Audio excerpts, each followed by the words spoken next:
Hey, what's up everybody? Welcome to your Panini Week in Review. I'm going to be covering what's been happening in the marketplace from November the 14th to today, November the 20th. Let's get into that right now. Okay, first up we had 3 challenges that completed this week. First up was the Luka Marvels. So this was for the Marvels insert packs, and there were 147 who completed this challenge and got this card. Next up we got the John Stockton 75 Years of the NBA card, and this was a Blue Wave challenge card, and there were 24 people that completed this. And then finally, and the more rare, we had, this was a Pulsar challenge, and we got Leonard, and only 9 people completed. So this is going to be a very, very rare card. I checked, and as of right now, there has been no sales. I think one person had it listed at around $1,400 for the card. Who knows where the first sale will go, but you know, it'll be probably on the high side since there's only 9 of them. Now we have 2 challenges that are currently live that as of right now you can still complete. The Anthony Edwards Jamtastic is the first one. This one is going to be ending soon on Sunday. And so if we go take a quick look here, so you're going to need to collect 30 cards and hold until the timer ends. And there are 14 of the Jamtastic inserts that you need to collect, as well as 16 of the base card. All of the inserts are out of 500, and the base cards are all out of 2,000 except for 2 of them, which are out of 1,000. And so you can go to Panini and take a look for yourself if you want to complete it. And then the last challenge is the Jalen Green Silver Parallel. Now this one is going to be a little bit more on the expensive side because you need 30 cards, and all 30 of the cards are silver cards, which means they have a maximum mint count of 149. And so it's a lot more of an expensive challenge, and so therefore you can expect less completions. But if you want to complete this one, you can go to the page and take a quick look. You still have a few more days to finish this one. As far as news, on Monday of this week, we got word that Panini and the Premier League, which is English football or soccer in North America, announced the extension of their exclusive agreement. And so it says here, the Premier League and Panini announced recently a multi-year extension to the Premier League collectibles license granted to Panini in 2019. And so that's good news. You can see here the Prism cards that they have. Now we don't have any Premier League NFTs at this point in time, and there's no word as to what this agreement specifically includes, if it's just the physical or if it's the NFTs as well. You would assume, since they just went through a renegotiation, that Panini, with its focus on NFTs moving forward, would have had the rights to the Premier League NFTs included in it, but that is just, you know, our guess and assumption right now. That's no way to confirm that.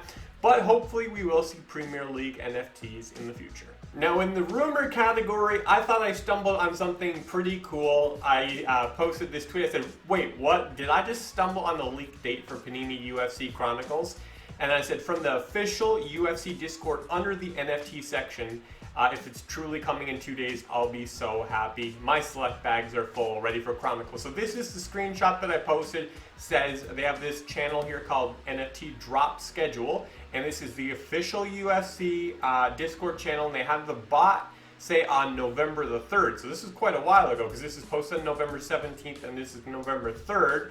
Crypto.com, November 4th, which happened, and then Panini, November 19th, which was just 2 days after I said that. And so I posted this tweet, and I posted it in the Discord, and of course everybody was like, whoa, what's going on? Is this really happening? With, like, especially with like no notice, you know?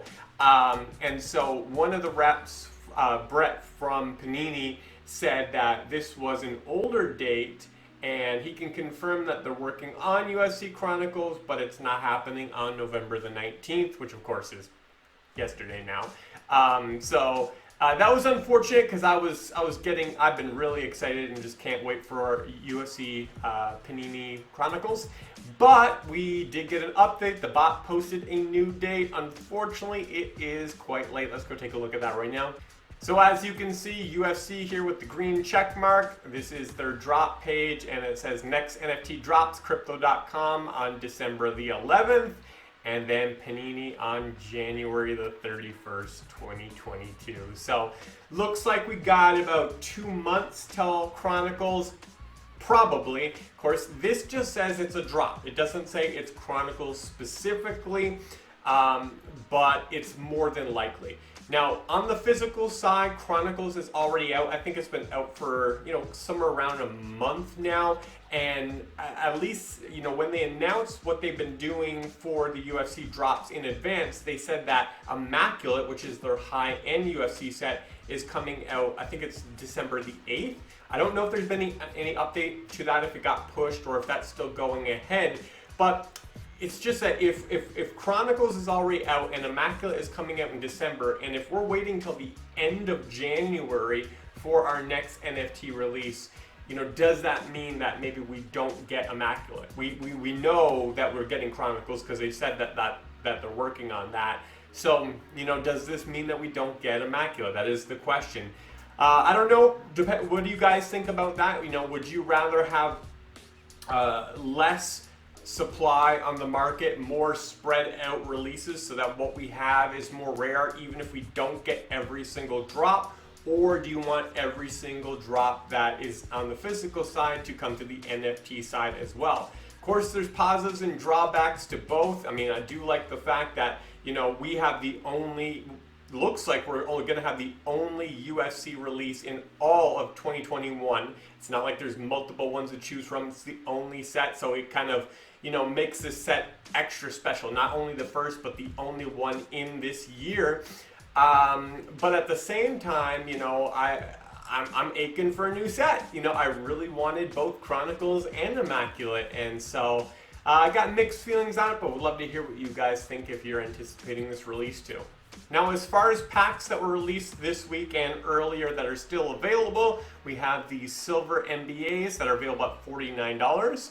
We have the Blue Wave Parallels available for $15. We have the NBA base packs available for $10.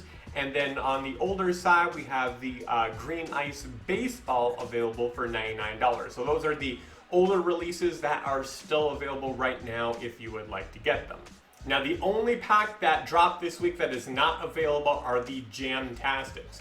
The Jamtastics were the insert cards. Once again, you could just take a look at the Anthony Edwards to get a look at the style. So these insert ones, they sold out the same day. It was about 7 hours after the release that they sold out. Now that is a lot slower than before. Most of the insert packs, especially all of them for the NBA, the last longest sellout was the Marvels, which was the previous release, and I think that was around the 15-minute mark. All the others were like 1 to 5 minutes, so these have been taking longer to sell out. Now, as far as a reason for that, I think that the number one reason are the challenges. They have made all of these challenges a lot more expensive. Like when you look at this Jamtastic, you need 30 different cards to complete them. Whereas before, when you look at previous ones, let's go take a look right now. Now this was the very first NBA challenge reward, which was the Luka Marvels. And here's what you needed. You need 10 of the Marvel cards. That's it, just 10 cards, no base cards. When you look at their second insert challenge, which was the high voltage, and that's pretty comparable to the Jamtastic, which was the insert one that followed the Marvels. It was the same exact thing. You just needed 10 different insert cards to complete the challenge. And so now, to require 30 different cards and even more of the you're having more than 10 of the insert cards, it just brings the cost up so much that, people aren't motivated to buy the inserts to do the challenge. And so when you have less people who want to do the challenge, it means that there's less buyers for these challenge cards, which means people aren't able to make profits on it, which disincentivizes flippers. And also, if people aren't wanting to do the challenge, then they don't need the cards, therefore they don't need to buy the packs. And so when you have a challenge that appeals to a lot of people, it causes them to go after the packs, which helps the packs to sell out faster, and for more people to buy them on the secondary market who couldn't get their hands on them through the pack release. And so when you have a really expensive challenge, it means fewer people will complete it. I mean, you guys saw like some of those first numbers. I mean, granted it was the parallels, but you saw that like only 9 people completed one, only 24 completed another, and even the Luca, which had like it was around 147, I think it was. I mean, that is really low compared to the previous ones. I think the previous one from the first challenge, I think it was around that 300 mark. And so you're looking at about a halving from the previous series as far as those who are doing it. And so when you're having these card packs not selling out as fast, I think that could be traced right back to the fact that these challenges have got a lot more expensive.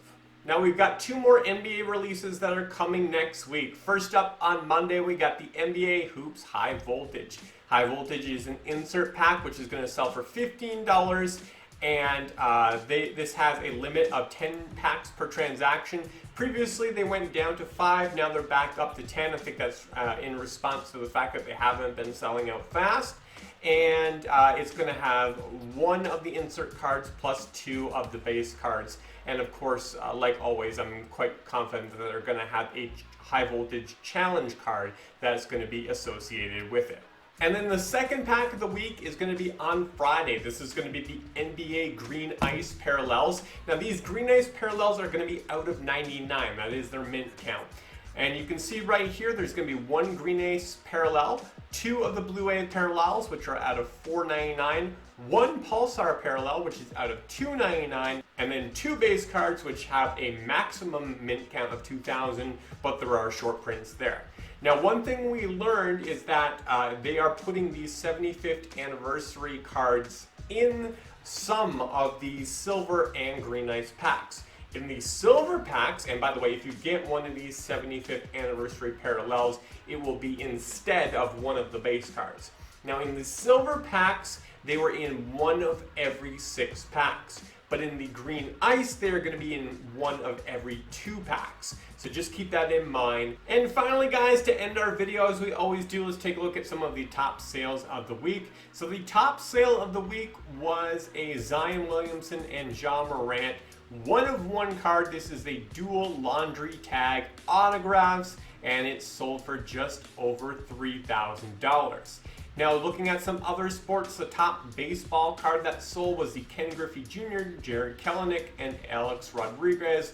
1-of-1. This is a Triforce Triple Prime Autographs card, which sold for just under $1,400.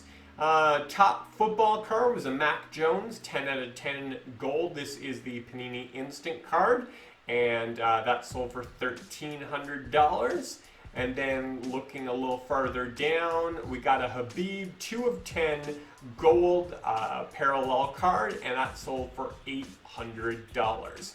So you can always check under blockchain and NFT sales and use some of their filters if you want to look, at recent sales or highlight one particular sport. But that is a recap of some of the best sales of the week. Okay guys, that is it for me. Hope you enjoyed this video. Make sure you leave me a comment below. Let me know if you're liking this format, if you want anything different, and just kind of let me know your thoughts on Panini at this current moment, what you're looking forward to.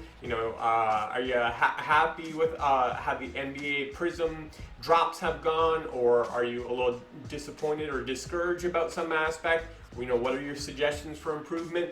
Drop some comments down there. Let's have a discussion. Till next time, guys. Peace out.